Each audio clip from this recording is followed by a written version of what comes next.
하나님께서 우리에게 주시는 말씀은 구약 성경 사무엘상 7장 12절로부터 14절까지 말씀이 되겠습니다.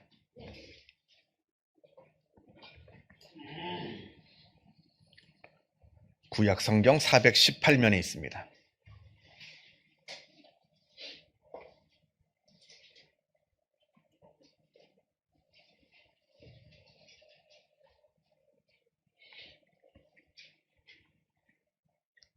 사무엘상 7장 12절에서부터 14절까지 말씀을 봉독합니다. 이 계시의 말씀을 봉독할 때에 살아계신 하나님의 음성을 다 함께 들으실 수 있기를 바랍니다. 사무엘이 돌을 취하여 미스바와 센 사이에 세워 이르되 여호와께서 여기까지 우리를 도우셨다 하고 그 이름을 에베네셀이라 하니라. 이에 블레셋 사람들이 굴복하여 다시는 이스라엘 지역 안에 들어오지 못하였으며 여호와의 손이 사무엘이 사는 날 동안에 블레셋 사람을 막으심에 블레셋 사람들이 이스라엘에게서 빼앗았던 성읍이 에그론부터 가드까지 이스라엘에게 회복되니 이스라엘이 그 사방 지역을 블레셋 사람들의 손에서 도로 찾았고 또 이스라엘과 아모리 사람 사이에 평화가 있었더라. 아멘. 구약 성경 여호수아 3장을 보게 되면 출애굽한 이스라엘 백성들이 이제 드디어 꿈에도 그리던 가나안 땅으로 들어가는 장면이 나옵니다. 무려 400년 동안이나 애굽에서 종살이를 하였던 이스라엘 백성들을 하나님께서는 아주 놀라운 기적의 사건으로 그들을 해방시키셨습니다.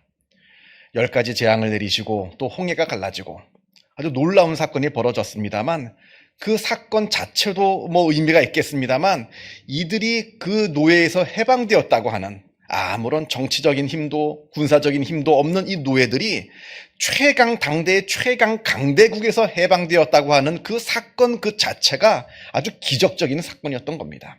아무튼 하나님께서 그들을 해방시켜 주셨습니다. 그리고 이들은 해방되자마자 곧바로 가나안 땅으로 돌아가지는 못하고 40년 동안 광야 생활을 하게 됩니다. 하나님께서 광야 생활을 하게 하시는 이유는 그들을 훈련시키시기 위함이었습니다. 400년 동안 노예 생활을 하면서 그들의 몸과 마음속에 아주 깊이 새겨져 있는 그 노예의 습성들, 그 노예의 근성을 완전히 다 씻어내고 온전히 하나님의 백성으로 다시 태어나게 하기 위해서 40년 동안 광야 생활을 하게 하셨던 겁니다. 자, 그 모든 훈련들을 다 마치고 이제 드디어 꿈에도 그리던 약속의 땅 가나안 땅으로 들어가게 된 겁니다. 자, 그런데 문제는 가나안 땅으로 들어가기 위해서는 요단강을 건너야 되는데 이때가 하필 봄철입니다. 그래서 저 북쪽에 저 높은 헐몬산이라고 하는 곳에서 겨우 내내 쌓여있던 그 눈들이 다 녹아서 그 물들이 다 요단강으로 다 밀고 들어오는 그런 때였던 겁니다.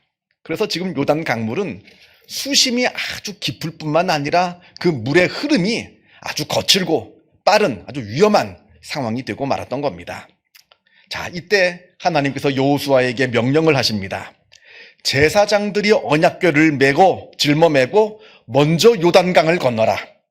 그 언약궤를 짊어진 제사장들이 그 발을 요단 강물에 대는 순간 그 거칠게 흐르던 그 물이 그 자리에 멈추게 될 것이다. 멈추어서 쌓여있게 될 것이다. 그러면 너희는 바닥이 다 드러난 그 마른 땅을 건너가게 될 것이다. 이렇게 말합니다. 마치 40년 전 홍해를 건넜듯이, 홍해가 갈라져서 홍해를 건넜듯이 그 놀라운 사건이 벌어지게 될 것이다. 이렇게 말씀을 하십니다. 그리하여 그 말씀대로 제사장들이 언약궤를 짊어지고 그 발을 요단 강물에 대는 순간 정말 하나님의 말씀처럼 그 거칠게 흐르던 그 강물이 그 자리에서 멈추게 되고 그리하여 백성들이 모두 다 안전하게 요단강을 건너게 됩니다. 아주 놀라운 기적의 사건이 벌어지게 되었습니다.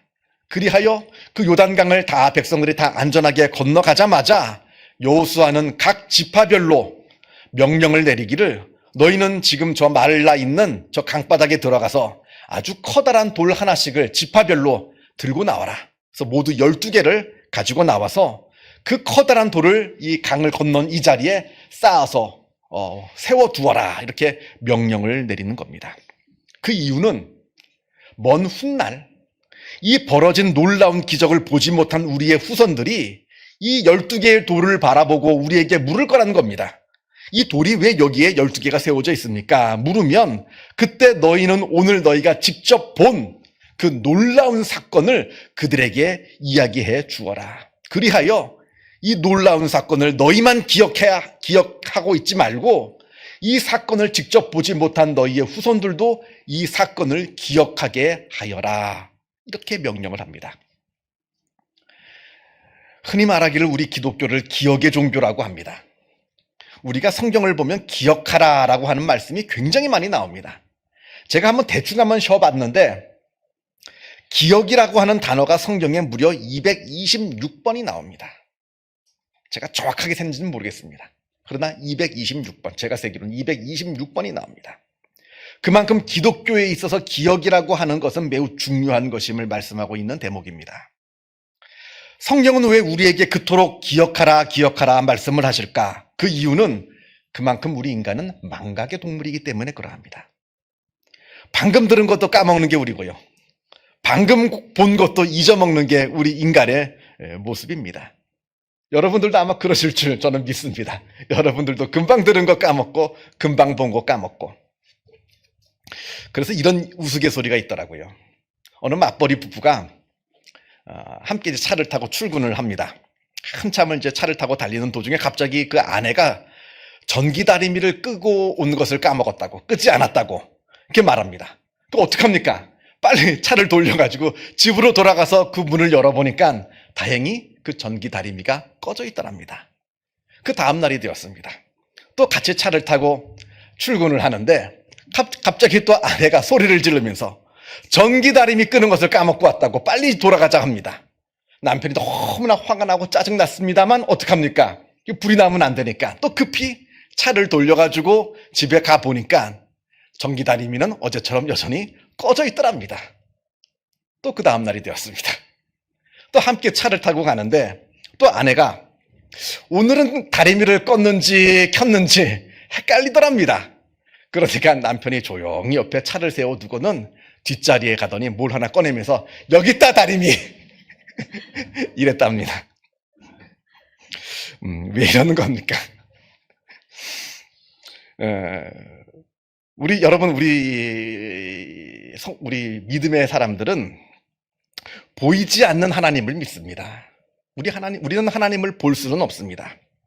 그러나 비록 하나님을 우리의 눈으로는 직접 볼 수는 없습니다만, 그러나 우리는 우리의 삶 속에서 하나님의 존재를 순간순간 경험하면서 살아갑니다. 예를 들면 우리가 어떤 기도를 했는데 기도 응답을 받았다든지, 아니면 내가 굉장히 어려운 일에 처했는데 그때 갑자기 도읍의 손길이 나타나서 내가 그 어려운 일에서 벗어나게 되었다든지 그런 일들이 있습니다. 아마 여기 계시는 분들도 아마 그런 경험들을 순간순간 하면서 신앙생활을 하고 계시는 줄 압니다. 기도 응답이 되고 또 어려운 일들에 또 도움을 얻기도 하고, 그 순간 우리는 하나님께서 우리를 도우셨다, 정말로 하나님은 살아 역사하신다라고 고백을 합니다만, 그러나 그 고백이 사실 오래 가지 못합니다. 많은 경우에 있어서 그 기억은 금방 잊혀지게 되고요. 또 그래서 그때 그 느꼈던 그 감격도 금방 사라지고 맙니다. 그래서 성경은 우리에게 늘 기억하라 말씀하고 계시는 겁니다. 우리가 하나님에 대한 기억을 잊어버리게 되면 우리에게는 남는 것이 없습니다. 왜냐하면 우리는 하나님을 직접 볼 수가 없기 때문에 그러합니다. 우리가 하나님에 대한 기억을 잊어버리게 되면 우리의 신앙은 다시 처음서부터 시작해야 되고 마는 겁니다. 여전히 두렵고 여전히 막막하고 여전히 괴롭습니다. 아무리 신앙생활을 수십 년 했다 한들 하나님에 대한 기억을 잊어버리는 순간 여전히 두렵고 여전히 답답하고 여전히 괴롭습니다. 그때마다 하나님께서 역사하시는 그 하나님에 대한 기억들을 오래 기억하지 못하고 오래 담아두지 못했기 때문에 그러한 일들이 벌어지게 되는 겁니다.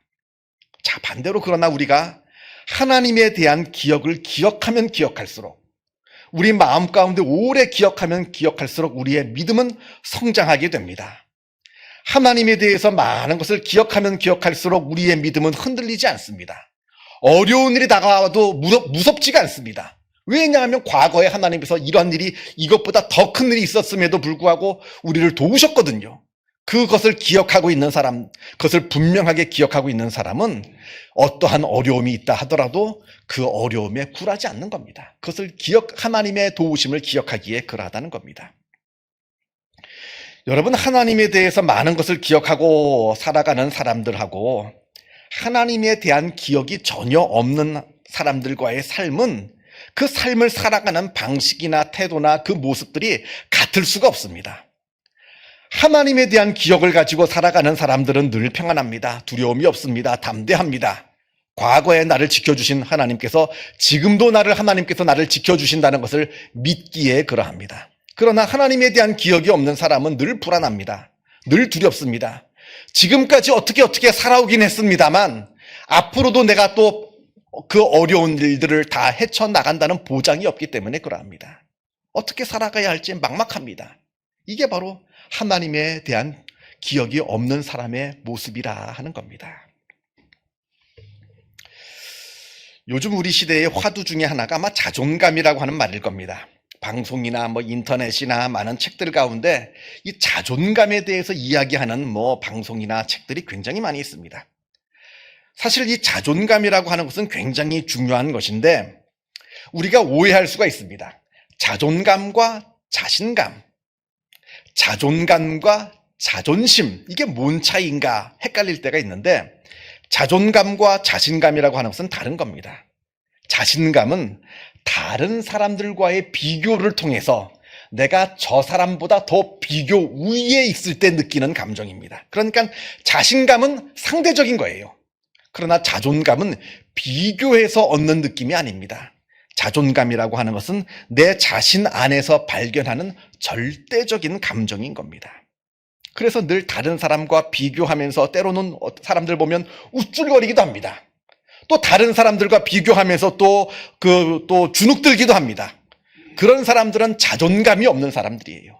자신감은 있다 없다 할지 몰라도 그런 사람은 자존감은 없는 사람입니다. 다른 사람들과 비교해서 자신감을 얻는 사람은 자존감이 없는 사람들이다. 자존감은 오직 내 안에서만 발견되는 것이다 하는 것이고요. 또 자존감은 자존심하고도 다릅니다. 자존심이라고 하는 것은 보통 자기가 처해 있는 사회 경제적인 위치와 관련이 되어 있습니다. 그래서 내가 어떤 사람인데, 내가 누군데 하는 사람들 종종 주변에서 볼 겁니다. 내가 누군데, 내가 어떤 사람인데 하면서 TV에 가끔 나오죠. 뉴스에 갑질하는 사람들, 아주 못된 짓 하는 사람들, 이런 사람들은 자존심은 있을지 몰라도 자존감은 떨어지는 사람들인 겁니다. 자존감이 낮기 때문에 어디 가서 자꾸 우쭐하고 싶어지는 거예요. 남이 자기를 못 알아봐 줄까봐 내가 누군지 아느냐, 내가 어떤 사람인데 하는 사람들은 자존감이 없기 때문에 그러한 겁니다. 그래서 자존감은 나의 사회적인 지위에 따라 좌우되는 것이 아니라 나의 존재 가치, 내 존재가 얼마나 가치 있는 존재인가를 깨달을 때 생기는 것이 바로 자존감이라고 하는 것입니다. 자존감이 중요한 이유는요, 자존감이야말로 우리 삶을 진정으로 행복하게 만들어주는 것이기에 그러합니다. 자존감이 높은 사람은 두려움 없이 자기의 삶을 늘 도전하면서 살아갑니다. 자존감이 높은 사람은 자기 자신을 다른 사람들과 비교하면서 자기 자신을 괴롭히지 않습니다. 자존감이 높은 사람은 인생의 불안과 두려움을 이겨낸 힘을 가지고 살아갑니다. 또 자존감이 높은 사람은 주변 사람들에게도 늘 긍정적인 영향을 미치면서 살아갑니다. 여러분들 가끔마다 보십니까? 아무것도 아닌 것도 가지고 화를 내고 아무것도 아닌 것 가지고 신경질적이고 아주 폭력적으로 대하는 사람들, 다 자존감이 떨어지기 때문에 그럽니다. 운전하고 가는데 누가 내 차를 추월해요. 아무 일도 아닌 것 가지고 그게 굉장히 화가 납니다. 길을 가다가 살짝 다른 사람하고 어깨가 살짝 스쳤어요. 그거 가지고 아주 다툼이 벌어집니다. 그런 사람들은 지금 다 자존감이 떨어지기 때문에 벌어지는 아주 불쌍한 사람들인 겁니다. 반면에 자존감이 높은 사람들은 늘 다른 사람들한테 관대합니다. 관용합니다. 다른 사람들한테 베풀어 줍니다. 다른 사람을 인정해 줍니다. 다른 사람들을 세워줍니다. 그러니까 다른 사람들이 좋아해요. 그래서 자존감이 높은 사람들은 늘 주변에 좋은 사람들이 가득합니다. 늘 주변에 사람들이 찾아와요. 이게 바로 자존감이 높은 사람들의 모습이라 하는 겁니다. 자, 그런데 여러분, 이 자존감 어떻게 세울 수 있을까요? 어떻게 해야 내가 나의 자존감을 세울 수가 있는 겁니까? 많이 내가 가지고 있다고 해서, 내가 많은 것을 번다고 해서, 그리고 내가 많은 것을 배웠다고 해서, 그래서 나의 자존감이 높아지는 겁니까? 우리 주변에 보면 많은 것을 가지고 있음에도 불구하고 자존감이 낮은 사람들이 참 많습니다. 아니면 내가 나 스스로에게 나는 자존감이 높은 사람이다, 나는 자존감이 높은 사람이다 주문을 외운다고 나의 자존감이 높아집니까? 우리가 종종 TV 보면 심리학자들, 일명 보통 보면 삼류 심리학자들, 또 어떤 사람들은 심리학도 하나도 모르면서 그냥 심리학자인 척하는 사람들, TV에 나오고 매체에 나오고 책을 써면서 하는 말들을 보면 자기 자신에게 주문을 걸래요. 나는 자존감이 높은 사람이다, 나는 자존감이 높은 사람이다. 자존감은 그렇게 해서 높아지는 것이 아닙니다. 자존감은 신앙을 빼고는 말할 수가 없는 거예요. 왜냐하면 자존감이라고 하는 것은 나의 존재의 가치를 발견해야 되는 것인데, 나의 존재의 가치가 신앙 말고 어떻게 발견될 수가 있는 겁니까? 나는 하나님의 자녀이다, 하나님께서 나의 아버지가 되어주신다, 하나님께서 나를 사랑하여 주신다라고 하는 이 놀라운 말씀이 내 존재의 가치를 발견하게 해주시는 것이지, 그저 나는 소중한 사람이다, 나는 자존감이 높은 사람이다 아무리 백날 외워봤자 나는 실패하고 만다 하는 거예요. 내 자존감의 문제에 있어서. 앞에서 자존감이라고 하는 것은 소유의 문제가 아니라 존재의 문제라 말씀을 드렸습니다. 바로 신앙의 문제라고 하는 거예요. 존재의 문제는 바로 신앙의 문제라고 하는 것. 그래서 내 자존감의 문제는 결국 신앙으로, 다시 말하면 하나님에 대한 기억으로 말미암아 세울 수 있는 것이다. 아주 중요한 이야기입니다. 자, 오늘 본문을 보겠습니다. 오늘 본문에도 기억에 대한 이야기가 나옵니다. 블레셋이 이스라엘에게 쳐들어왔습니다. 온 이스라엘 백성들이 미스바라고 하는 광장에 모여서 하나님께 기도하고 예배드리고 있는 그 무방비한 틈을 타서 블레셋 군대가 기습적으로 이스라엘을 공격한 겁니다. 아무 준비를 하지 못한 이스라엘 백성들이 블레셋 군대가 쳐들어왔다는 소식을 듣고는 두려워 떨며 절규합니다. 그때 하나님께서 도우셔서 그 블레셋 군대에게 우레를 내립니다. 막 번개가 치게 하고 천둥이 치게 하고 해가지고 블레셋 군대를 어지럽히십니다.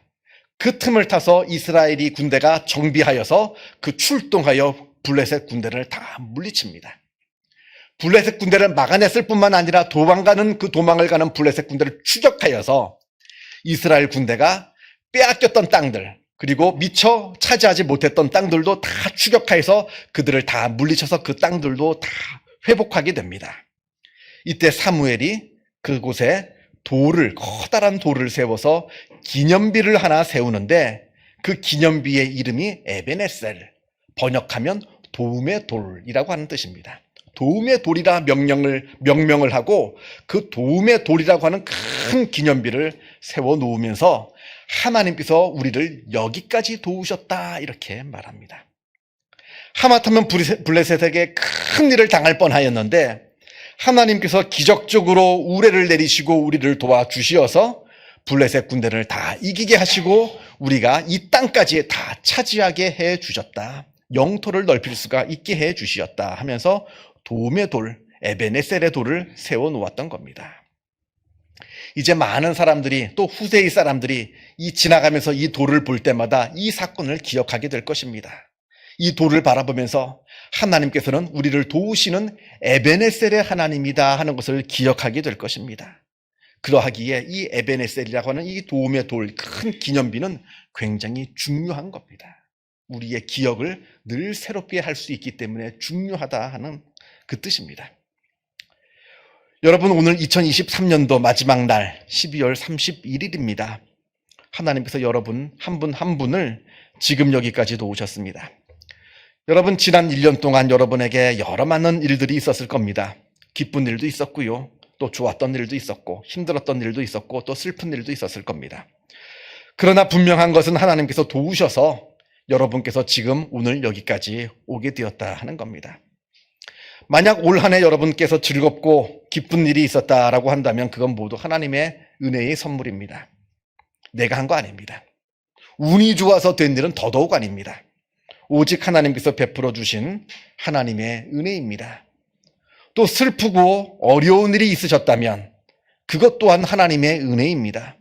그 힘들고 어려운 일들, 그 가운데 여러분들이 무너지지 않도록 하나님께서 여러분을 붙드시고 인도하셔서 오늘 여기까지 오게 해 주셨습니다. 이것을 기억하는 성도는 내년도 2024년도를 힘있게 살아갈 겁니다. 하나님에 대한 기억으로 충만한 사람은 미래의 삶을 힘있게 살아갈 수 있기 때문에 그러합니다. 올 한 해 여러분들 얼마 남지 않았습니다. 몇 시간 남지 않았습니다. 올 한 해 다시 한번 되돌아보시고 기쁘고 좋은 일이 있으셨다면 진심으로 하나님께 감사드리는 올 한 해 마지막 날이 되기를 바라고, 또 힘들고 어려운 일이 있다라고 한다면 하나님께 기도하시기를 바랍니다. 하나님께서 여러분들에게 힘을 주시고 위로하여 주시어서 여러분들이 그 모든 일들 다 넉넉하게 이기게 해 주실 것입니다. 놀라운 기억의 사건이, 하나님을 기억할 만한 놀라운 사건이 벌어지게 될 겁니다. 그리하여 우리가 살면서 무슨 일을 만나든지 중요한 것은 하나님을 만나는 일입니다. 하나님을 기억하는 일. 기쁘고 즐거운 일을 만나도 하나님을 기억할 것이요, 힘들고 어려운 일을 만나도 하나님을 기억할 때, 그때 우리는 세상을 살아갈 놀라운 힘을 얻게 될 것이라 하는 겁니다. 그리고 바라기는 여러분이 하나님을 만나게 되고 하나님의 놀라운 역사를 경험할 때 그 기억을 오래 간직하시기를 바랍니다. 그 기억을 오래 간직하여야 그 기억이 쌓이고 쌓이게 되는 겁니다. 그 기억을 순간순간 잊어버리면 내 믿음은 늘 제자리예요. 쌓여 올라가는 것이 없습니다. 쌓이는 듯 하다가 없어져 버리고, 쌓이는 듯 하다가 없어져 버리고. 바라기는 여러분께서 올 한 해 경험하셨던 하나님의 그 놀라우신 은혜들을 쌓아놓고 내년에도 또 쌓아놓고, 그렇게 해서 매년 우리의 하나님에 대한 기억을 쌓아놓을 때 우리의 믿음은 놀랍도록 성장하게 될 것이고 놀랍도록 성숙하게 될 겁니다. 하나님을 기억하시고 에베네셀의 하나님, 그 하나님을 기억하심으로 말미암아 여러분에게 하나님에 대한 믿음이 더욱더 굳건해지는 놀라운 은혜가 있기를 주님의 이름으로 축원합니다. 기도하겠습니다. 사랑과 은혜가 충만하신 하나님 아버지, 올 한 해의 마지막 날 우리가 하나님 앞에 나와 예배드리게 하여 주심에 주님의 은혜에 감사를 드립니다. 하나님께서 올 한 해 우리에게 베풀어 주셨던 그 놀라우신 은혜들 다 기억나게 하여 주옵소서. 1월 1일부터 오늘 12월 31일까지 하나님께서 매 순간순간마다 우리에게 베풀어 주신 그 놀라운 사건들 우리가 다 하나하나씩 기억하게 하여 주시어서 그 은혜를 가지고 하나님께 감사하며 기도하는 올 한 해의 마지막 날 되게 하여 주옵시고, 우리에게 그 기억한 것을 잊어버리지 않게 하여 주옵시고 쌓아놓을 수 있도록 주님께서 역사하여 주시어서 하나님에 대한 그 기억들이 쌓이고 쌓여서 우리의 믿음이 되게 하여 주시고 우리의 삶의 인격이 되어질 수 있도록 주님께서 역사하여 주시고 인도하여 주옵소서. 올 한 해 지켜주신 에베네셀의 하나님께서 내년도에도 함께하여 주신다는 것을 우리가 늘 바라보게 하여 주시어서 내년 한 해도 하나님의 은혜 가운데 힘있게 살아가는 주님의 귀한 백성들 다 되게 하여 주옵소서. 감사드리오며 이 모든 말씀 우리 주 예수 그리스도 이름으로 기도하옵나이다. 아멘.